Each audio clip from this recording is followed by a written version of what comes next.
Ao anatin'ity fanadidina ity dia ampafantatra atleta iray indray ny namana Norbert Rakotomalala mpikatroka ato tontondry manana toerana eto Madagasikara sy eo amin'ny sehatra iraisam-pirenena i Rodolphe Randriamanantena na dia tsy misy mpifanandrana aminy azy eto Madagasikara. Mitantara ny lalana ny diaviny moa ity mpikatroka ato tontondry no sady efa nikatroka teo amin'ny sehatry ny rugby ity fantatry ny anarany fantatry ny mpankafy fanatanjahantena amin'ny solona anarana hoe Dolphe be. Rodolphe Randriamanantena moa zany dia zazalahy avy any Antsinanana avy eo Tomasina zany tena niaviny na rugby io na taranja totondry fa ny junior zany no tonga teto Antananarivo tamin'ny rugby fa ny boxe kosa nanomboka teo amin'ny 2003 tonga de Jeux des Îles nanoloako ny boxe et médaille d'or Jeux des Îles 2003 2007 2011 et ni des champions d'Afrique 2011 2007 2011 ihany koa. Afaka tantarainao kely ve hoe ohatrany ahoana ny fomba fanomananao an'izany lalao zany satria hatramin'izay dia tsisy mpifanandriny ianao eto Madagasikara amin'ny sokajy misy ianao ahoana nefa ianao eo amin'ny sehatra ny Afrika sy aty amin'ny sehatra ny isan'ny Indiana avy hatrany dia médaille d'or.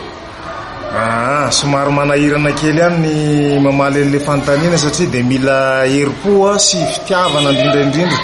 fa dia mamono tena lery dia ravina sy ny sac de sable sy ny paty angamba ny adversaire nety moa amin'ny mavesa-danja zany eto Madagasikara dia sahirakirana na amin'ny sparinina ary fa misy zoko be taloha ihany koa nefany mba tonga ihany manomeme fa tsy dia ampy satria le zoko be fa zoko be zay ny anarany fa dia rispo dia fitiavana sy ny tena fandavatena zay ngamba ny azoko amezana azy hoe tena mila fandavatena be dia be. Ino ny azo latsiny hoe tena fahatsiarovana tsara indrindra ho an'ny Dolphe teo anatin'izay tontolo ny fanatanjahantena anankiroa zay nataonao zay? Ny rugby moa zany champion du monde junior sy champion d'Afrique teto tanàna 2012 dia ny boxe indray ngamba tany amin'ny Jeux olympiques tany Beijing. Zay tsy nandraisantsika anjara satria ny raha test anankiroa fa dia anisan'ny meny olona voninahitra tany hoe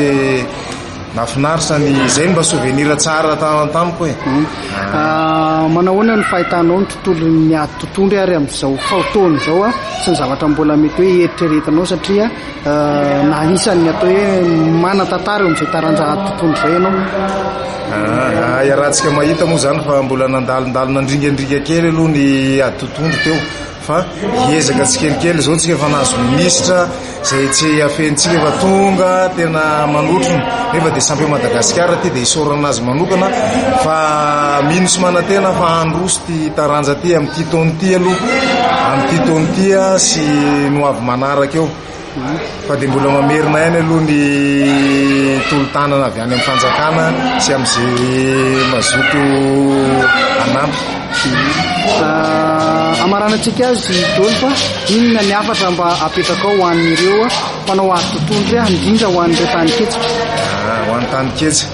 dia fa tsy mitsarotra ny mamerina nyity hatrany hatrany moa hoe ho an'izay